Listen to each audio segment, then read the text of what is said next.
Welcome to the Model Car Hobby Headquarters Unpodcast with your host, Luca C. Now here he is, Luca C.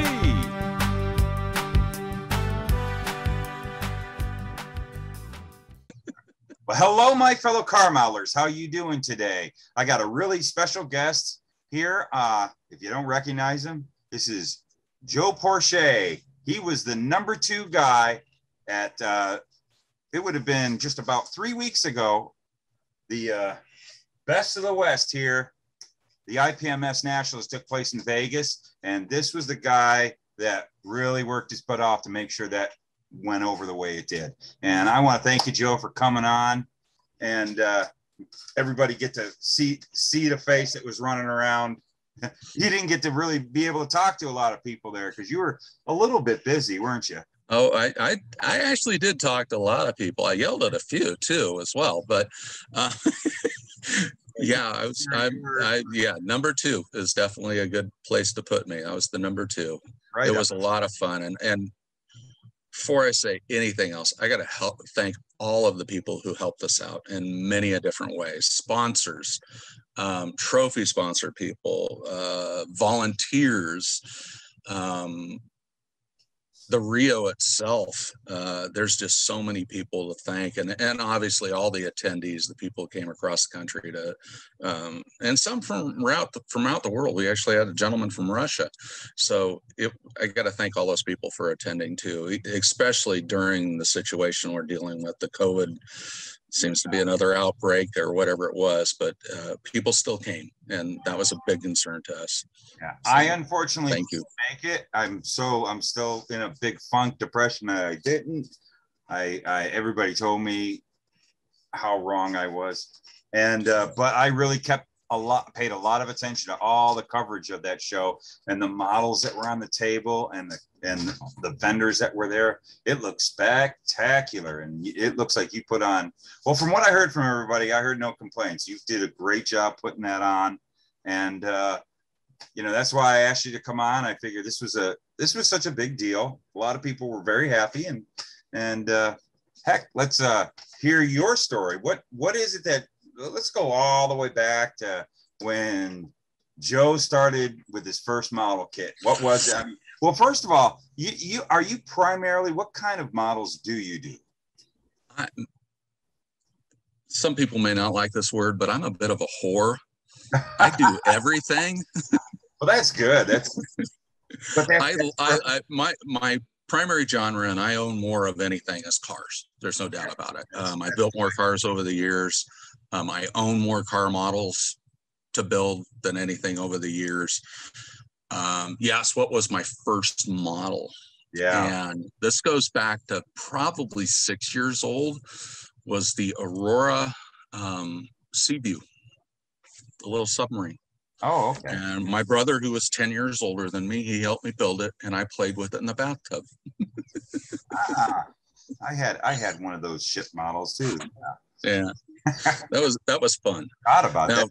Reminded me of it. Now, shortly after that, Hot Wheels came out, as we all know, 68. Yeah, and remember that well. At the same time, you started seeing things like Tom Daniels models. Mm-hmm. And I love Tom Daniels models. I own, I think, everything that he's ever made. I haven't built everything. I built 53. Some of them are duplicates. I've got 3 different beer wagons of different liveries of beer. I've got, I think, 111 different unbuilts from him of things. Some things like, for years, I've been trying to put all the things together to build the Super Digger, and that's really hard to find parts for. I had one of those when I was a kid. What was that, 71, I guess? And yeah, I wish I still had that. But I love all models for the most part. I don't do a lot of sci-fi. I have a few sci-fi models, but I haven't built too many over the years. Ships, planes, tanks, cars, figures. Figures are fun. Figures are really fun. Figures are really, really fun. And there are some great 24th and 25th scale figures out there. So some people are doing really, really good with 3D printing. And, if you want to put somebody in the car seat, and make that car look like it's really going, you got to find some figures. So, I've been hearing some people asking me if I knew where they could find, like driver figures for race cars from all like the different years, different eras.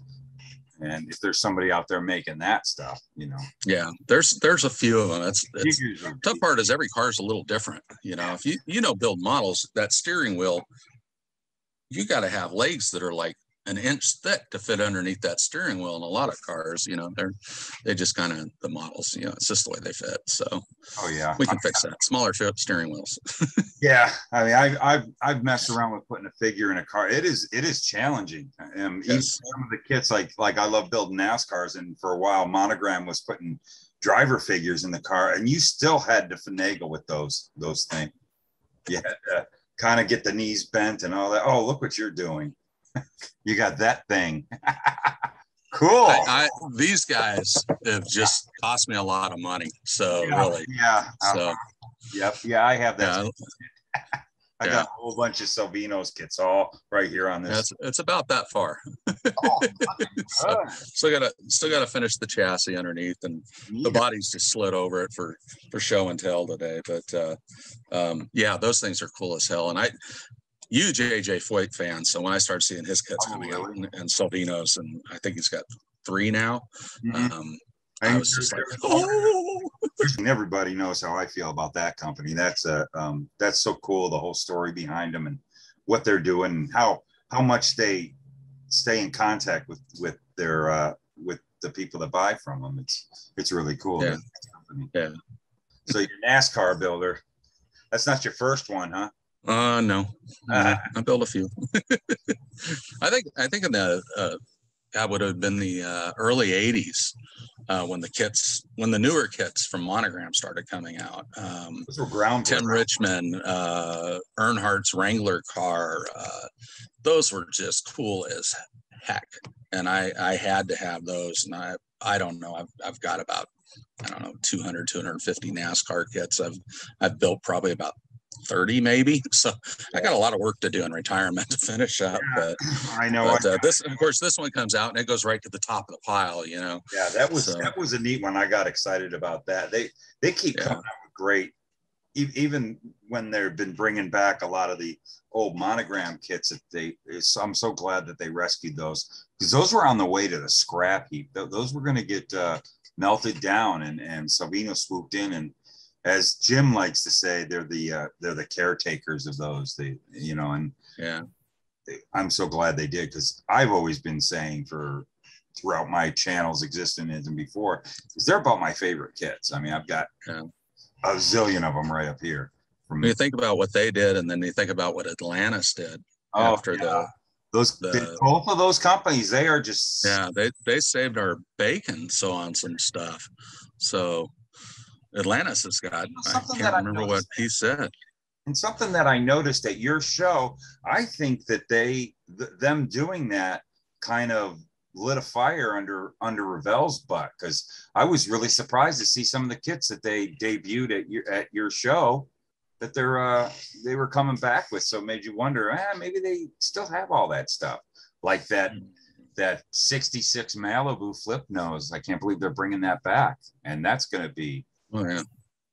That's always been. People love that kit. God, I probably built that in the early 60s or early 80s too as well. Oh yeah. Early 60s. I couldn't build models in the early 60s. I was a baby. Saying how popular that kit is, and it's just it's neat seeing a fresh new design on the box art, and they're going to give it different decals instead of having those same old flames we've dealt with since early 70s when that kit came out. So I'm looking forward to see what, it looks like Ravel is stepping up. So that's very cool. Yeah. It's very cool. But bringing the 30 Ford back too was a good deal. So as well, that was a neat kit. So, and they had a retooling of the 71 Oldsmobile that was a convertible, that they're going to bring it out as a coupe or a hardtop, whichever coupe, I guess that would be. I don't know. I get those two mixed up. You built models as a little kid. going up, I'm sure in the teenage years, other things grab your interest. Yeah, everybody kind of. Did you stay kind of diverts models all through your years, or did you have a break? I probably took a little break. When I first started college, it was hard to do any of that stuff. So when I left for college in '78, I probably put models away and just stuck them in the back of my closet and at home, and, you know, went off to school. And around '81, so about 3 years later, and this is why I took a total diversion. I was at Fresno, and the Fresno Air National Guard flew the F-106 Delta Dart, and watching those things fly all the time, I got this hankering that I wanted to build a model of an aircraft, and I hadn't built a model of an aircraft since maybe I was like 14, and it was all cars. And so I went down, I looked up a hobby store, and there's Archer's Hobby World in Fresno on Blackburn, I can't remember the name of the street, Black something. Anyways, I went over to Archer's Hobby World, and sure enough, they had a Hasegawa 1/72nd scale F-106 kit. And then I also found out they have decals.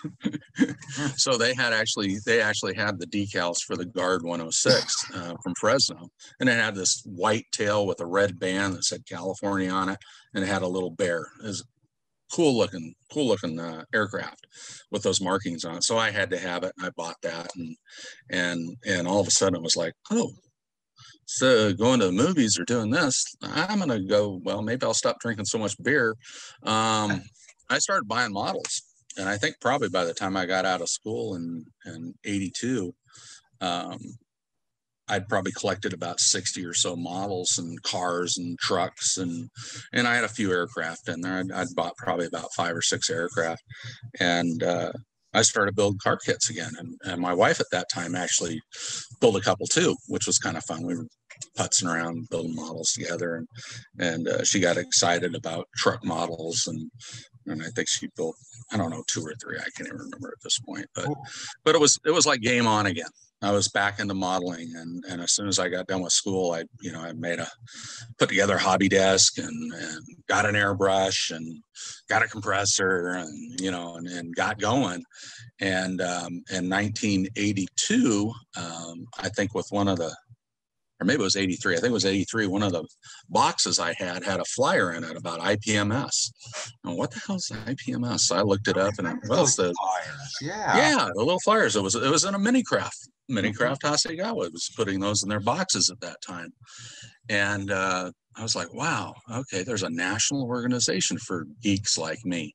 Mm-hmm. And so I think it was at that time $16 a year. So I wrote out a check and joined IPMS, and they sent me at that time, it wasn't the journal, it was the update and the quarterly. So they had a quarterly, you got 4 of those a year, and you got 6 updates a year. And they were all paperback, black and white stock. There'd only be color pictures on the outside of the update, or the quarterly, I'm sorry, got that backwards. And so I joined IPMS, and I really just, took in the flyers, and at that time, Fine Scale Modeler had just come out too as well. So I think I have every issue but the spring of '82, which is the first issue, if I'm not mistaken. But I've got every issue after that because I subscribed right away. I was hooked. I couldn't get enough. And then I found, it wasn't Model Car. It must have been Scale Auto Enthusiast at that time. Yeah, that would probably got into Scale Auto Enthusiast too as well. And, again, hooked. And I didn't actually make my first national convention until San Diego, which I believe was in '89 or '88. I'm blanking on what year that was, but it must have been '88 because, I think it was '88. Anyway, so I got to go to my first convention and meet other modelers. That was your very first model show, totally. Totally. Oh wow. So, well, hang on. I may have been to Orange County.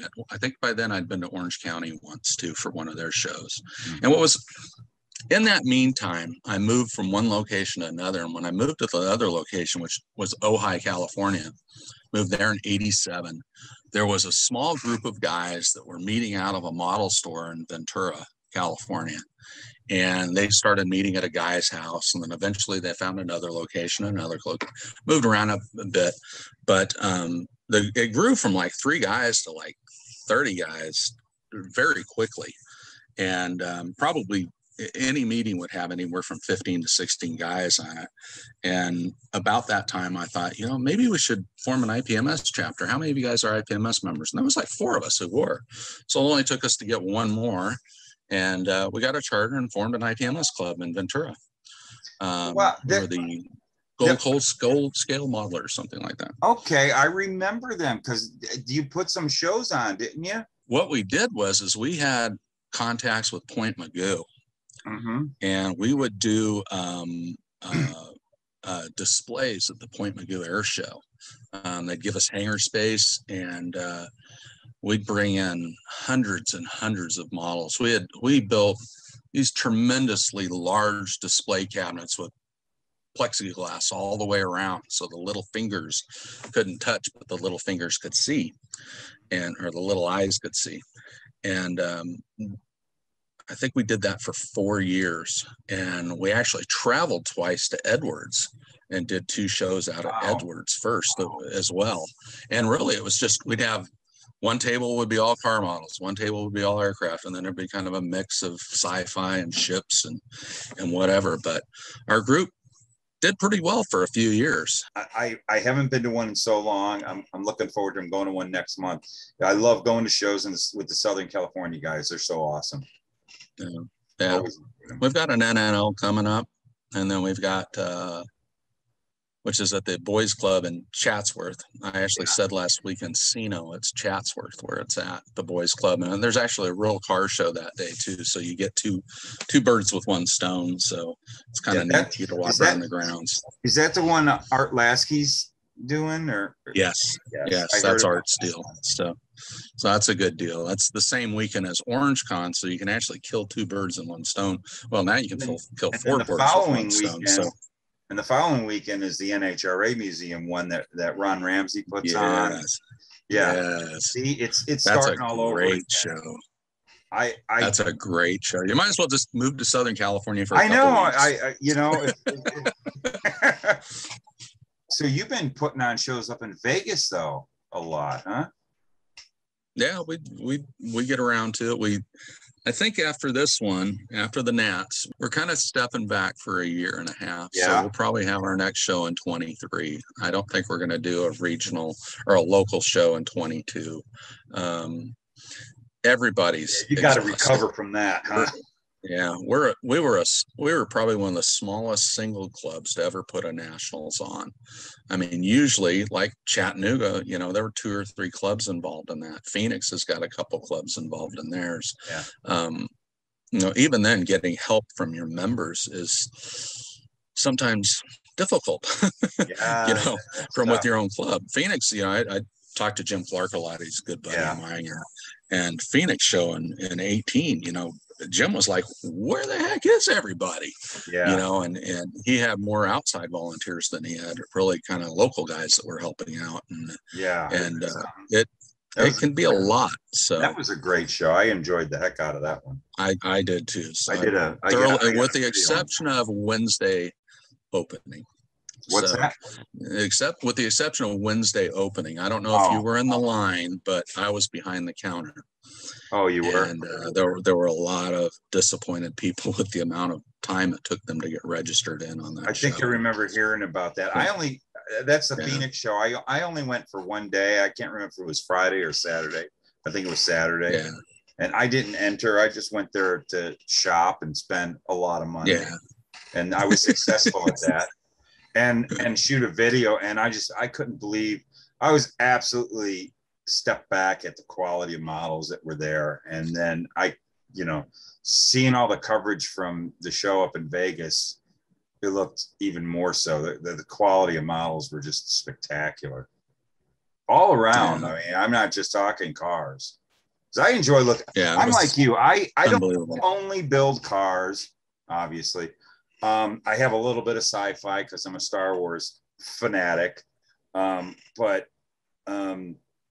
and I'll build any airplane as long as it's a Corsair. So I've done a few of them. But miniatures, I just love miniatures. I've always loved miniatures. So I can look at models, I don't care what it is, all day long. They fascinate me. And that's what I like about those IPMS shows. I totally missed out on the past 10 years. I hadn't really been paying much of attention to shows. And I always had wished that there were shows up in Vegas, and to find out that you've been doing them all this time, I am definitely not gonna lose out on going to Vegas shows now. On a little over a year, I'll bring you a poster to hang on the wall. Oh, definitely. Well, it was neat. Like, you know, a year ago, all you guys, I got to meet all you guys over at Andy's when you came down, when I got this poster, and the enthusiasm I got off of you guys. You guys are so excited, especially you. I could really tell. That was a really fun trip. You were doing and that. We almost didn't make it back home. Oh yeah. 2 reasons. Number one, the Suburban was full, and we were trying to figure out who to put on the roof rack because everybody had bought way too much stuff between Andy's and the other. We went everywhere. Yeah, you went all the way across town. Yeah, we went out to Tempe and saw Dick Rice. Oh, so, wow. Yeah, it was. Yeah, so it was. You guys were shopping. Yes, and then we stopped for Mexican food in Kingman. Oh. And oh my God, it was really, really good and really, really authentic. And everybody on the way home was hurting. So we got home and there were no windows left in the Suburban because they'd all been blown out. But it was a fun trip. It really was a great trip. Honest God, we do stuff like that all the time. We'll load up the car and we'll go out to a show in LA or a show in Phoenix. And hell, I'm talking with my buddy Phil Peterson up in Utah about coming up to go to the Boise show. And I mean, that's just not that's more than a 1-day drive to get up. Well, it's a 1-day drive to get up there, but it takes another day to get home. It's a long road up there. And, but I mean, it's just fun to get out and go away and see stuff and meet new people. And, I've been to, God, I don't know, shows everywhere, obviously in our region, shows down in your region, the Phoenix show. I haven't made the Tempe show yet. I've tried to do that. I just didn't work into the cards. Doing the car shows. That NHRA museum show is a fantastic show. Yeah, that is. Plus, what a great place to have a model contest, isn't it? I mean, yeah, it's perfect. You're totally distracted. It's perfect. I mean, and I like how it's laid out with I always like shows that do that where the vending is around the contest area. It's a good sized room, and then heck, you got that museum to go meander through. Yeah, there's great stuff in there. The first time I went to that show, I almost got carved up in the parking lot. Oh, I brought a model that I had built, totally sci-fi, spacey type of Dawn of the Dead, whatever you want to call it. It was the 76 Gremlin, and I built a plow on it for the front. It was basically a zombie killer. I armored all the windows on it. It's got a big blown motor sticking out of the hood. I took tires from the Scud missile launcher on 1/35th scale, and I cast those in resin and made these big old tires. That's probably about that big. So 3 inches tall to go underneath this Gremlin. Put a weapon on the top and wrote this little story to go with it, printed it on decal film and put it all on a base. And I took it down there and I'm looking at all the categories to enter this thing in. And the only thing that really came to my mind was custom. Yeah. Well, you know what the custom guys are like. I entered that in custom and won the best custom with that model. Oh, I thought I was going to die. I really did. I was just like, I got so many sideways looks and, guys that were just like, what the heck?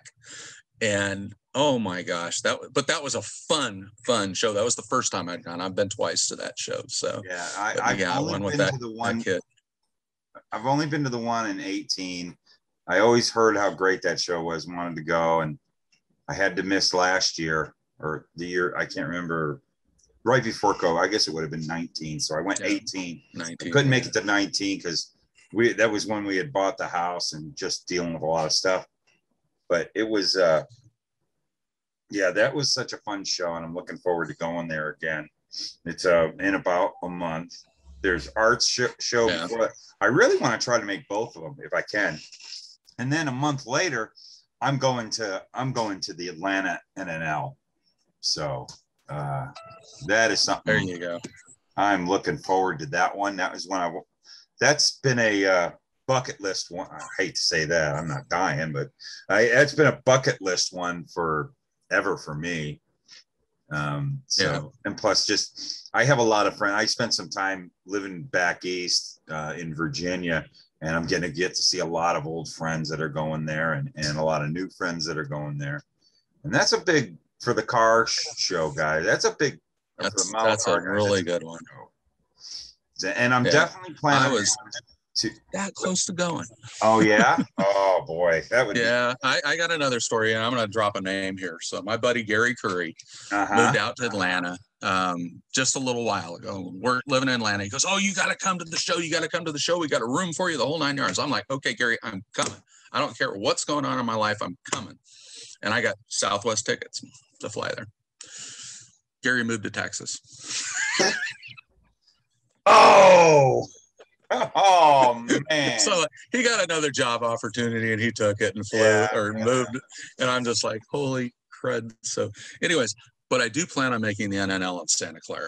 And then we've got in next April is the very last Salt Lake show. Yes.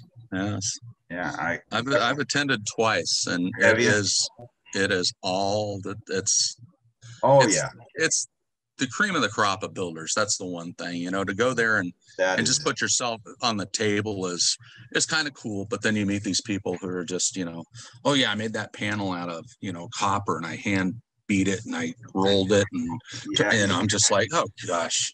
Yeah. And it's got 8 layers of primer and 20 layers of lacquer. And, and we had, these virgins rub the polish on.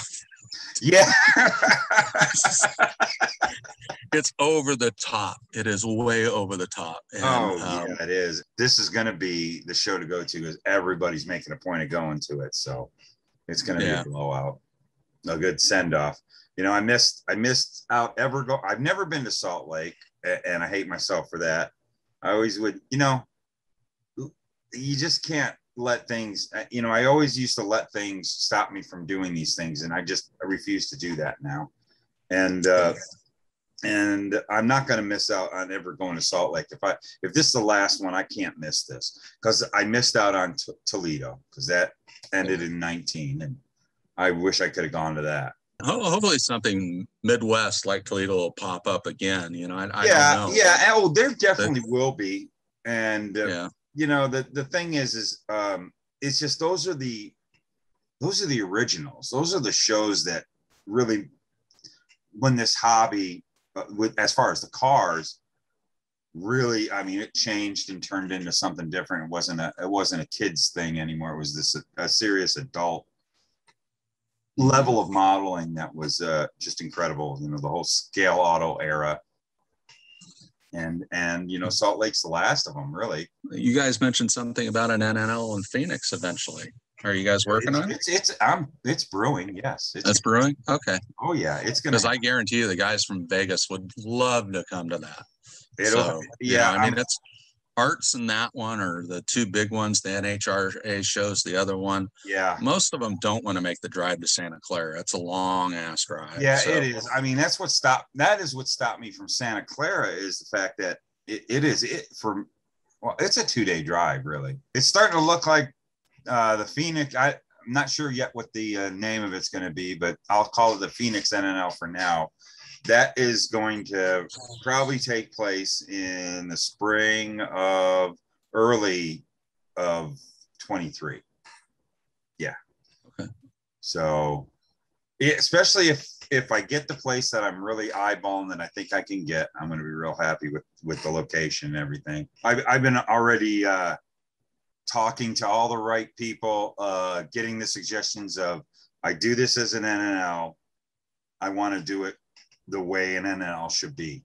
And that's another reason for, you know, going to Atlanta is also kind of research for me too. I'm going to model this NNL after all the long running original NNLs. Once you go through the whole putting together this thing they called the Nationals up in Vegas. The Nationals. Oh my gosh. Tell us about your year you had, and it was fun. I the show and how you feel after. I feel relieved right now. Yeah. I got a few little things left to do, some thank you cards and stuff like that to send out. But I came in as the number 2 behind Bob Lamasaro. I took on multiple hats. Primary one was vendors. Needed somebody who worked with vendors before and done it before, and so I did the vendor deal. Second thing I did was promotions. Obviously, I came down to Andy's. You know, that was part of it, was making a reach out to the hobby stores within the 8-hour drive of our location, and getting our posters up and our flyers out, and going to other shows, and also promoting our event at other shows, which unfortunately, because of COVID, stopped a year and a half ago. So going to other shows wasn't really on the forte. We were able to get to the San Diego show before our event, but that was really the only event that happened this year before us that was close enough to drive to. So I did promotions. I did a little bit of the awards, reaching out to both vendors and private parties, trying to get sponsorship of awards. We ended up, which I don't know if it's ever happened, we sold 104% of our awards packages. Oh, yeah. And which means basically oversold them. Wow. That occurred because we had one single individual write a tremendous check, and we can't even thank him enough. It was Greg Prim from the Prim Foundation. Came in with a fairly healthy donation, and we throw that right into award sponsorships. I think he had his name on a little over 50 awards throughout the event. So for people who don't know the Nationals, there's over 200 categories. So there's a lot of awards to hand out. That doesn't even cover the best ofs and all of that. There's a lot of awards. It came to my house on a 600-pound pallet, to tell you the truth.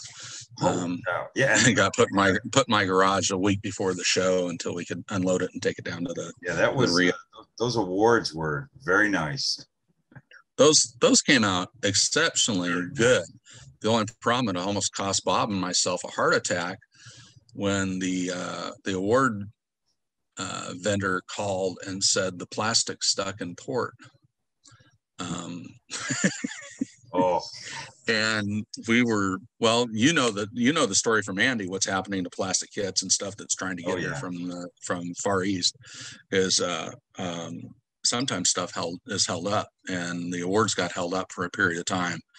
And when he got the plastic, they worked night and day to get everything done, to get them shipped in time to have them here for the show. And they literally arrived a week before the show. And we were sweating bullets until that pallet arrived. And it was actually, again, a longer story, but it was actually kind of funny when the truck arrived at my doorstep. We had to make sure that the truck came with a lift gate, because I don't have a deck or a place where they can back up to. And so this gentleman, he's probably about 5'4", jumps out of this truck, and he's probably about 65. And he goes, I got a pallet for you, da, da, da, da. And I'm like, okay. And he opens up the back of the truck, and there's this tall pallet almost to the roof between our pallet and his pallet. And I'm like, what's he gonna do? And he's trying to get it around it, and it won't go around it. And I'm I'm just like, he's going to have to go back to the dock, get that unloaded and come back. So I'm worried we're not going to get our awards in time because it may take him a week to do that. And anyways, he gets in the truck, lays down on his back, puts his head against the wall and pushes with his feet the other pallet out of the way. And like I said, this guy's probably 5'4". So you figure it's 48 inches. He's just barely big enough to do that. And anyways, he pushed it over a couple, 2-3 inches, got our pallet out, put it on the deck, lowered it down. Now I had to help him get it off the deck because obviously 600 pounds, it wanted to roll pretty fast. And we got it muscled into the garage and set it down. And I was just like, holy crap, thank God. So wow. That guy, he'd been doing that for a while. He knew what he was doing. Yes, but wow. You know, he's gone, oh yeah, I just had hip surgery. Oh my God. So yeah, we got our pallet. We got our pallet awards, and yeah, they were unbelievable. And I take my hat off to the guy. Yeah. And it came from Carlington, Texas, and I take my hat off to the guy for getting them done because I know that they busted their ass to get those awards out in time. Amazing. I know there are a few guys here that brought some of that home. That was your big stress factor right there. Up to that point was hoping you got the awards. Yeah, hoping we got the awards. We had a few vendor cancellations, and obviously the most obvious ones are the foreigners that just couldn't make it. They held out, all of them, to the last minute. Yeah. And about 3 weeks before the show, the cancellations started coming in. Yeah, I heard about that. You know, we lost 39 tables in a period of a week. And we only had a couple replacements that came in to fill some of them. And truth be known, we spread the love out amongst the rest of the people. Almost everybody got an extra table. Some got 2. A couple of them purchased them. And some of them we just, you know, I mean, I had the tables left over and nowhere for those tables to go. Yeah. And so we spread the love out and gave everybody a little extra room.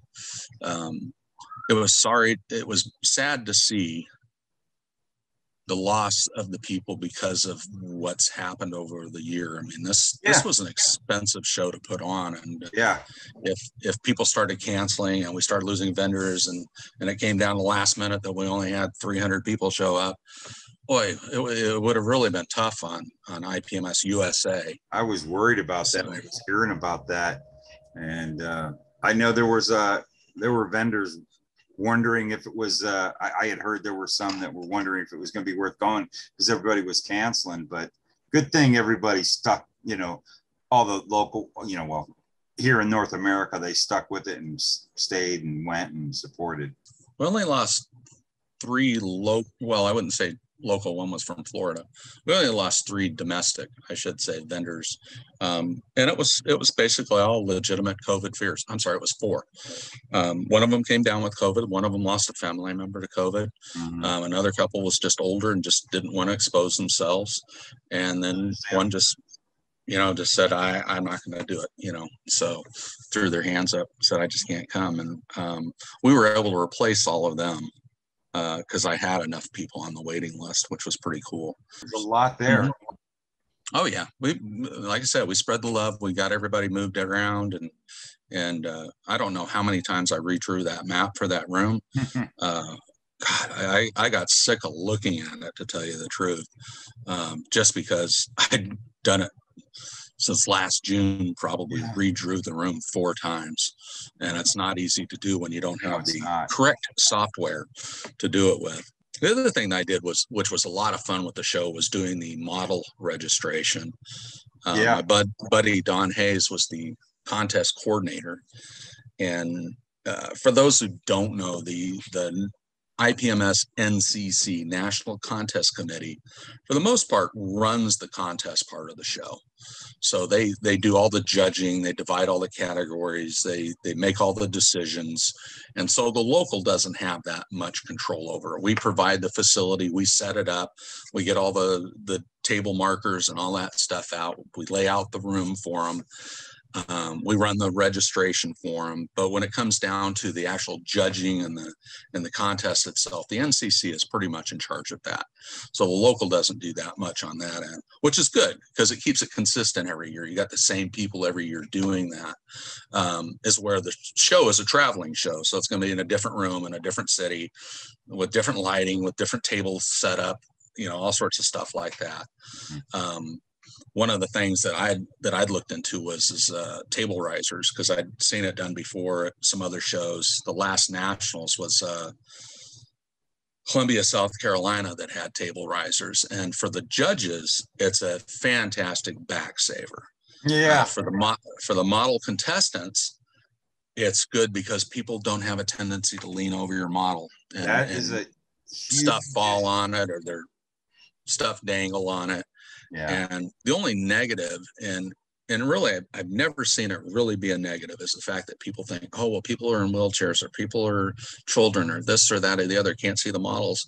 We only brought them up to 40 inches. So when you think about that, a child that's under 40 inches is probably not a child that should be around models to begin with, for the most part. And I actually sat in a chair at a table that was at 40 inches. I could see everything. Yeah. So I had no problem seeing all the models. Probably the only place where you would have a problem would be if dioramas were stacked multiple, so there was one behind the other. And that might be difficult because sometimes the dioramas are tall. But otherwise, there was no complaint about the risers. The judges loved it. Most of the people that were there loved it. The photographers loved it. Having the risers, and it would behoove IPMS to make that part of the normal show every year as a national event. That's something to think about. I have heard about risers being used, and that would, because really it is during a model show, that's a long ways down for us to bend. Oh yeah. After you've judged 2 categories, you're done. Oh yeah. My back is done after the first category. I can't bend over and look at models like that. I just can't do it anymore. I'm just I'll admit it. I'm too old.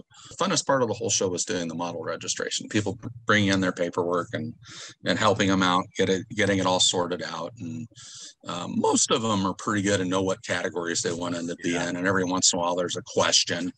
I had one of my buddies who's fantastic. We'll just call him cover car modeler. That's Jay Coburn. He's a couple episodes back, the Jet Camaro. I think it was Model Fair magazine. Anyways, that's Jay. Anyways, he was questioning, where should I put this? Oh yeah. Dude, it's totally hypothetical. So, yeah. No, I don't want to put a hypothetical. He ended up winning.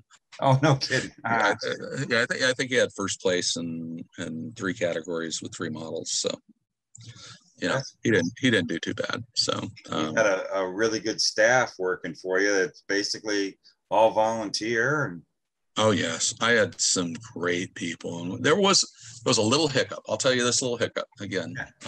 I love dragging stories out. Not a problem. There's a glitch in the IPMS software, and when you placed your pre-order online through the IPMS website, and you ordered a T-shirt, and say you're like me and you want to, because I know the shirts fit small, they're not Carhartt. I wanted a 3X. So I ordered 4 3X T-shirts, paid for them online, the whole 9 yards. This glitch was present in Chattanooga. It just didn't get fixed. I ended up with 4 large T-shirts. Oh. The rubrics by which all the T-shirts were ordered were based on the pre-orders. So we have an abundance of large T-shirts left over. Oh, jeez. And unfortunately, where this really bit us in the ass, and I'm going to be honest about it, was the fact that we had a lot of volunteers that were promised T-shirts for volunteering who did not get their T-shirts. I have a friend, his name is James King. He doesn't belong to our club. He volunteered for 3 days to register models. He sat there every day religiously. I think there was one day he had to leave for like a dentist appointment or something. I may have that wrong. Maybe it was something else, but he had to leave for a little while, but he came back. and he worked his ass off for 3 days at the registration booth for me. And I got to thank him. I'm going to thank him publicly here for his time. And I apologize for the fact that he did not get a t-shirt. And truthfully, for the amount of time he spent working, he was owed 5 t-shirts, I thought. So, because he really did work his ass off for 3 days. And sometimes it wasn't easy. We face it when everybody hears about it these days today, that sometimes people in public aren't the nicest. When they get a little bit stressed, and at fast food restaurants or retail's taking it in the rear to this, and I'm sure it even happens at Andy's. Somebody comes in, you're out of that paint. Oh yeah. Anyways, we got a little bit of that at model registration. It wasn't bad, but it was just people just either it was they didn't understand the rules, or they hadn't read the rules. It's a lot of people didn't do that, or they didn't understand the categories. I think there was a lot of discussion online after the show about the fact that real space and sci-fi are in the same general category. So when it comes to general category for real space and sci-fi, they're competing against each other. Yeah. And this goes back to the NCC and their decision to do it that way. But personally, this is personal, and I'm not an officer of IPMS. I don't belong to the NCC. I would have it separate too. I understand their issue with that, and it's something that probably in the long run will be fixed. But the numbers, truthfully, don't justify it. So right now, it's that thing where the numbers have to justify the added expense of adding another split category. And even if you just kept the same category, just make a general category. Yeah, every time, I have recently been into this discussion I brought upon myself. I did a video about the no sweeps rule, whether you agree with it or not. That's not the point. The thing is there was these people who would tell me, well, to avoid all that, well, what you should do is you should have like backup trophies to give people. So like if somebody wins first, second, third, because they had the first, second, third car, one guy, but then you should have like another second and another third. It's like, where do you get the budget for this? They don't really. Or fourth and fifth, or what are we doing? So, or you should have more. There's so many drag cars here. You should have more drag car classes. Well, where do you think the money comes from? Every class that you create, that's 3 awards you have to make. And then you're wanting to have more awards on standby. How many shows, you've done shows, how many times are you taking some awards home because of classes that just didn't have the model? Yeah. I got a box here somewhere of all the splits. So yeah, I have awards from shows that I put on 20 years ago. I have the awards laying around somewhere, it's just, they don't understand. They've never put on a show. They don't think about it like that. So yeah, you can understand that. But if there's not enough models to justify, again, if you had a split those 2 categories up, next thing you know, you'd be bringing awards home, and that's just lost money. Yeah.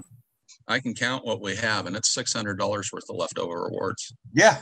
Oh yeah, $600 is a lot of money to some people. Where that could go into the show, especially the fact is you already had a loss with this show because you had to have vendors that canceled out because of the world situation. I've seen it done both ways, sweeps and no sweeps, and I've even been to a show where the promoter of the show, if a category did not have 3 models or more in it, he would not judge it. Period. So he awarded no awards for that category. Oh, really? Now, if you're driving 5 hours to a show and you bring all your shit and 2 of your things are in that category and only one other person shows up with 1 and you don't even get judged because nobody else came, don't you feel shorted? Because you paid your money up front. Absolutely. You paid. And this guy, in fact, the show that I went to, you'll love this.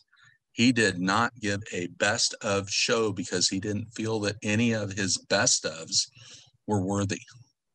More or less the best car, the best aircraft, the best sci-fi, the best ship.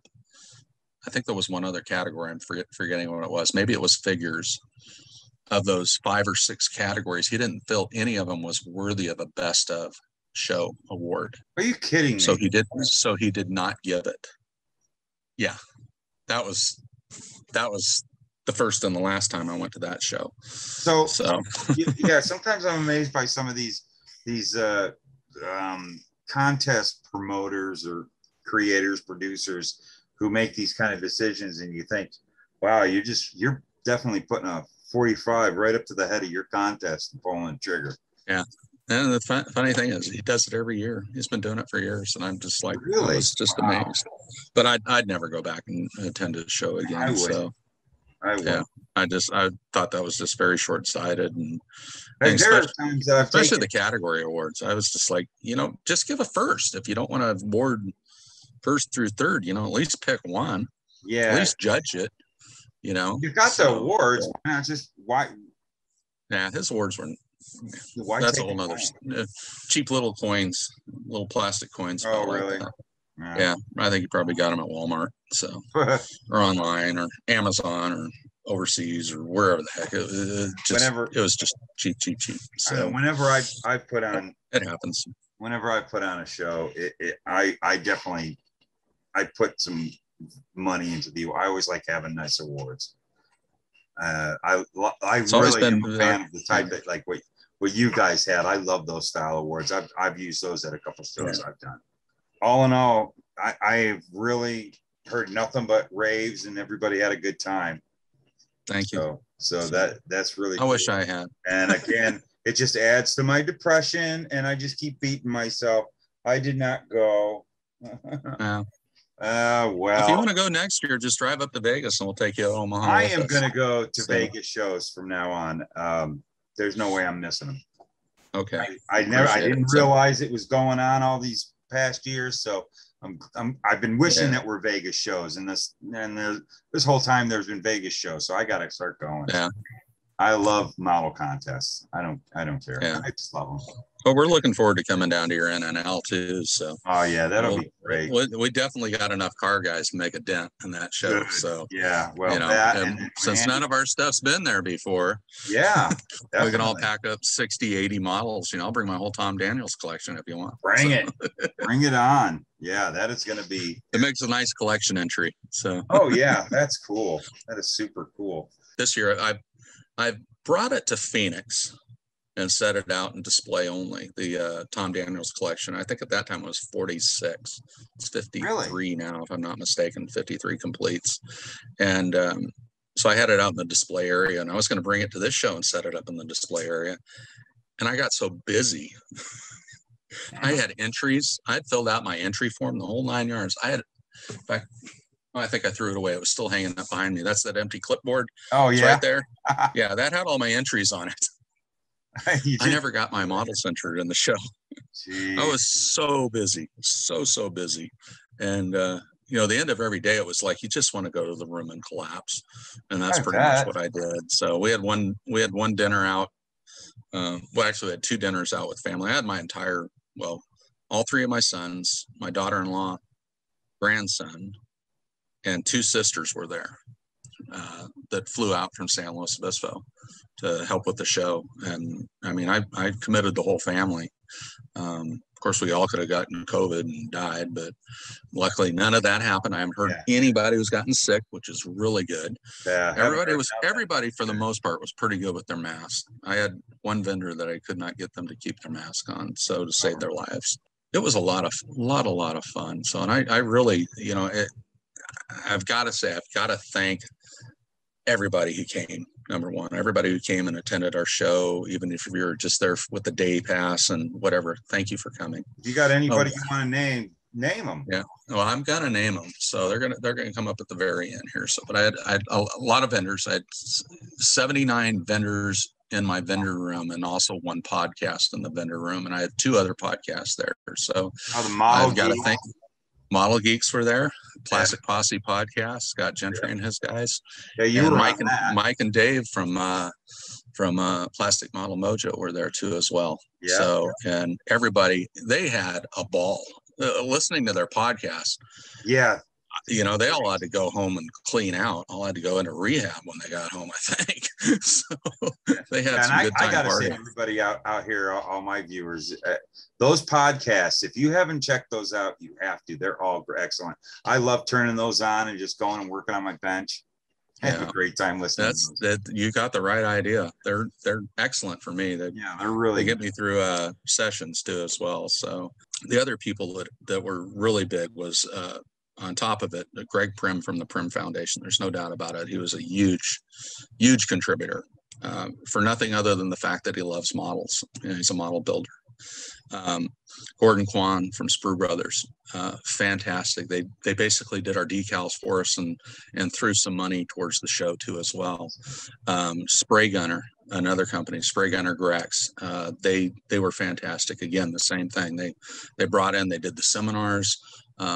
People don't realize what a deal that seminar is at $75. It's a fantastic value. It's worth $250. And so you get a great deal at the Nationals when you do a Grex seminar. The other one was Tamiya too as well. Tamiya, although they couldn't be there, they threw us a wad of money, helped out with the t-shirts and stuff. They also sponsored the Ward's Room. I hate to call it a banquet because we didn't have any food. We only had drinks. So they covered the bar, let's put it that way, for Saturday night. And, you know, those were our major contributors to our show. Tons of other little guys. We had an anonymous contribution that came in that supplied all the awards that were memorial awards. We unfortunately, as a club, have lost a lot of members over the last 6-8 years. My best friend passed away in the last 3 years. In fact, we're coming up on the 3rd year anniversary of his death at the end of this month. Just, you know, that was fantastic to have somebody come in and do that. And they actually sponsored a portion of the seminar room too as well, to anonymously. They basically put it in the name of my best friend, which was Matt Sherwood. So we had the Matt Sherwood seminar rooms. So God, I use quotes a lot. No problem. Thank you. Anytime. And then the people who volunteered, I believe we had 90 people sign up to volunteer. I definitely want to name out Bill and Ann Strandberg, who helped us out immensely in the registration area. Ann is a registration whiz. Dick Montgomery from the Texas group, same thing. He is a registration whiz. He taught us all how to use the system, the IPMS registration system. I mean, we had multiple Zoom meetings, phone calls. He was always available for our registration staff to get a hold of him if they had a question or anything else. If I didn't know the answer, Dick definitely did. There was no doubt about it. So the staff at Ipms Usa, Mike Oberhofer, Marie Van Scholfhoven, I hope I said that right. You know, they were, again, indispensable at our show to help us out on the financial end of it and the member registration end of it. That was their big deal there, was they really helped out there. But I can't name the other 120 people because I just don't have the list of all the names. But all the guys in our club who put time in, our registers, Mike McCulloch and Ron Odell, fantastic job. Our security guy, Jay Bergen, who just, you know, he kept everybody in line and kept everything moving forward. And we had, I can't say no problems, but we had little problems. You know, we can't predict that somebody's going to pass phony money. You know, that there are weird things that happen like that. Don Hayes, our contest coordinator, you know, again, he was to a degree overwhelmed coming the weekend of the show. Not sure whether he could do it. And I was just like, Don, I'm going to be there doing the registration. Don't worry about registration. I'll take care of registration. On the day that we opened, I was about an hour late getting to registration. I thought by the time I got there, it was going to be on fire. And a couple guys stepped in and really helped out and covered it for Don. And when I got there were no issues. There was one issue. But other than that, There were really no issues. And that one issue was not an issue. It was nothing. So it really was nothing. So good. And to the degree, even though we were all working our keisters off, I think everybody had fun. So yeah, that's good. Everything that I heard from all the people that I talked to that went to it had nothing but good stuff to say. And that's great. It seemed like the show went off without a hitch. So yeah, I know Andy was raving, gave me a lot of crap for not going. I only got, the funny thing is he was always busy. I only got to talk to Denise, but that's okay. She's a much better half anyway. So yeah, he was very busy, but he definitely, because I know he was very, I don't know if I want to go. And he was so happy he went. He had a great time. Yeah. It was really I think any exposure you get for a business and is fantastic. I mean, there were people announcing new things and this and that. It was really, really cool. So, and I know some people just really, over invested to make it something special. And I mean, I was very surprised that one of our biggest vendors, and I'll mention who it is, Jeff Garrity from Airplane Detective, and he does everything, not just planes. He's got cars too. And anyways, he said it was the biggest first day of the Nationals he's ever had. Really? In terms of doing shows, and I was overwhelmed because I would have figured, he had a great thing in Chattanooga. He, back in Columbia, he had bought this new collection that was huge, and all these different shows that I've seen Jeff at. I was really, really surprised that he said that this was the biggest first day of his Nationals ever. I don't know how his whole week turned out, but he was not unhappy when he walked out, or I should say he was very happy when he walked out on Sunday. And good. They actually had brought 2 trucks, and they only took one home. Oh, that's the wrong finger. They only took one home. I can totally full, I should say. I don't know if they took the other one home empty, but they basically cleaned out a whole truck. Holy cow. So, and he is one. I should also mention that Jeff, I mentioned those other guys, and Jeff stepped up big time too. He did the bags for the show, the nice little blue bags that say Airplane Detective on the side, and nice. And that was a huge expense for him to pop up 1,000 bags for us, and it was fantastic. So I know that is great. What a great, that's great deal. Deal. To have it. Look at having all those people that believed in you. That's the best thing in the world whenever you take on an undertaking. And I'll tell you, like I've said before, I have a lot of experience putting on shows. Every one I've ever done was one, maybe a couple times I did 2-day shows. I cannot imagine going through what you did doing a multi-day show like that at that level. The other thing that a lot of people don't realize, it started on Monday for us. Oh yeah. I had a Connex in my yard, a 20-foot Connex in my yard full of raffle. I had my garage full of pallets. Besides the awards, I also had a vendor's pallet here, and I had multiple cases of vendor's product that was shipped to my home instead of being shipped to the Rio, so it could be held for a longer period. Oh, wow. So Monday, we loaded up 7 pallets, 3 rolling racks, and all the odds and ends. Wow. And threw it in a 26-foot U-Haul trailer on Monday. Tuesday morning at 6 o'clock, we're at the Rio's back door unloading that. So, as well as our table vendors there, he had three large rental trucks, enterprise trucks that were full of tables. So over 700 tables for the show to set up. So actually it was over 800 tables. I'm sorry, because I added some tables at the very end. We needed some additional, and chairs and all of that stuff to it. So basically we worked our ass off Monday and Tuesday to get set up, so that Wednesday we could start having, or have the show ready to go by 10 o'clock, 11 o'clock. And we were allowing pre-registrations to pick up at 10 o'clock.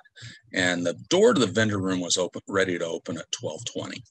Wow. So we were actually opening a little bit early, which was cool. Almost all my vendors were set. A couple were like, no, it's too early. Yeah, they just had a few things to put together, but opened on time,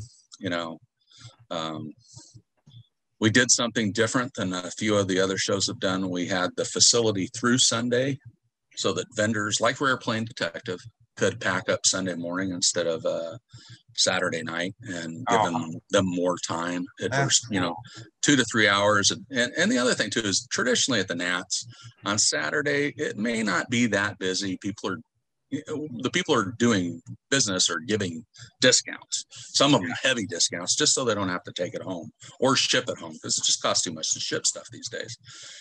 So on Saturday, pretty much our vendor room was busy right up to about 4 o'clock till we closed it, so that the vendors who wanted to check out on Saturday could move out. And Sunday we had the room all day long to get everybody out, get all our tables out, get the place cleaned up and go. And so really we had the place for 7 days. Wow. So it wasn't a 4-day show for us. Jeez, yeah. And that's where people just have no idea the amount of work and what it takes to put on something like that. Definitely a testament to your organization, keeping everything together, to be able to pull off something that, it's a 7-day work week, being prepared, and then you did not have any disasters, too bad disasters or problems. The little things happen, but I've deleted a few phone numbers from my phone and blocked a few contacts, but you're gonna have. There's always going to be. I'm just joking. It wasn't that bad. That's good. That's good. Yeah, so. I heard about there was some him-hawing on Facebook. So I know Darren was talking about that on the Model Geeks podcast, the last one they did, and kind of like, there's, come on, there's no need for that. There's always grumbling about. You're always going to have that. I think I've always liked, and I'll take my hat off to Pete Boucher, because he's been doing our raffle for 4 years now, I think, 4 or 5 years. And he did an excellent job with the raffle in there, and he had his little crew doing it. My sister sold tickets for him. They did fantastic. I think it was a record for a nationals raffle, but I don't know the number. I was just told it was a record, so I'm assuming it was almost probably 5 figures. So fantastic job. Well, I don't know exactly how many kits Pete put away Saturday night, but I know he had multiple cases of models left over. Really? So we ended up with some additional inventory, and I'd pretty made it clear to him that he needed to clean it out, but he couldn't get rid of everything. Wow. So we did end up with some stuff left over. I haven't seen what it is yet, but the whole concept is ideally is if it's donated, it must be given away. So I'm sure the Tamiyas, the Zuki-Moras, and all of that stuff's gone. I'm sure the airbrushes and the stuff we got from Spray Gunner, the paints we got from Scale Finishes and those guys, Scale Colors. Otherwise, everything went.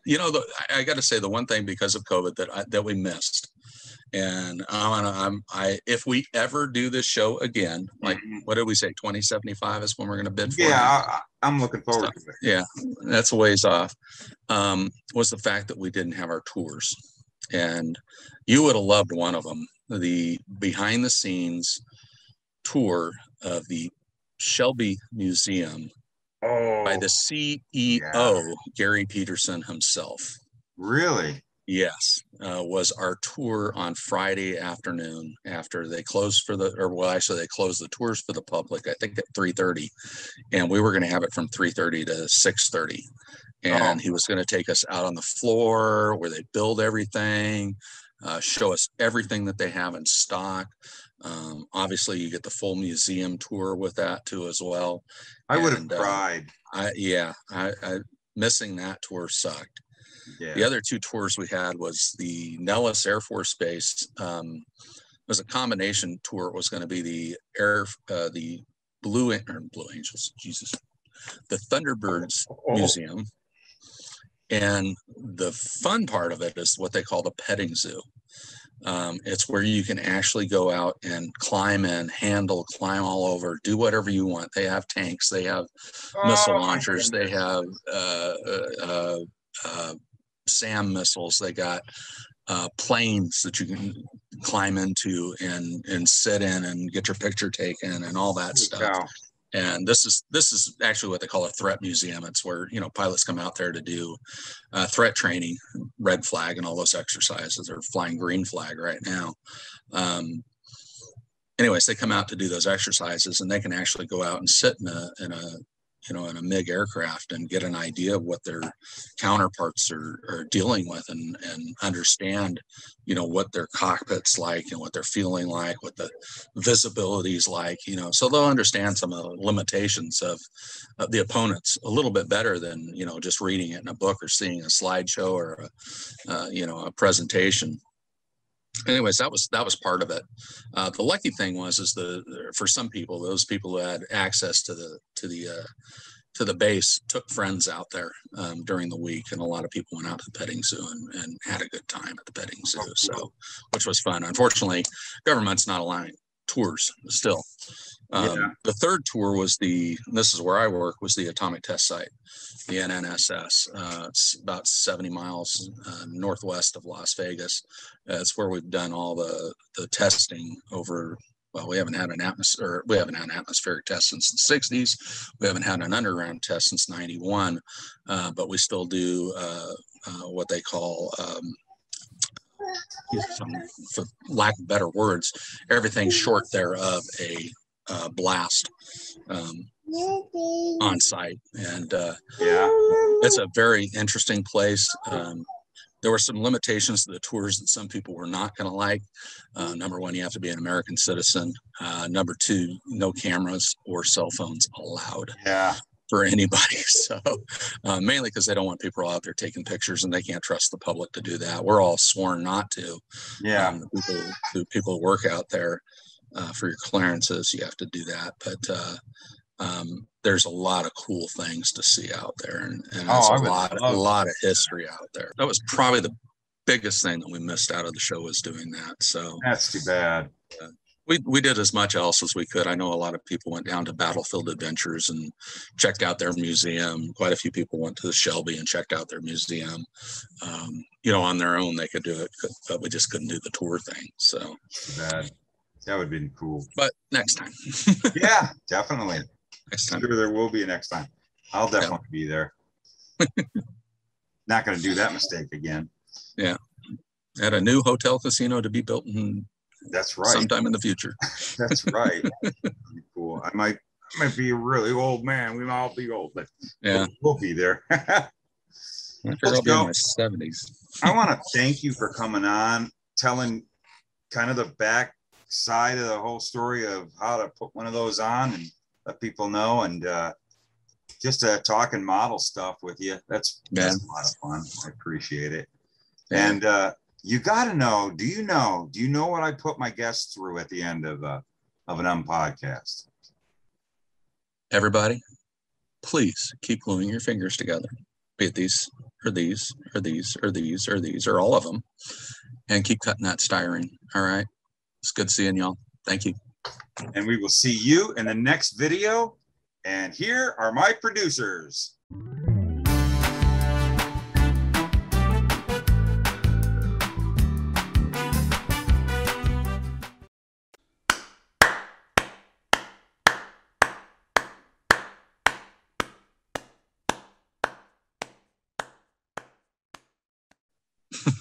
That's how I end.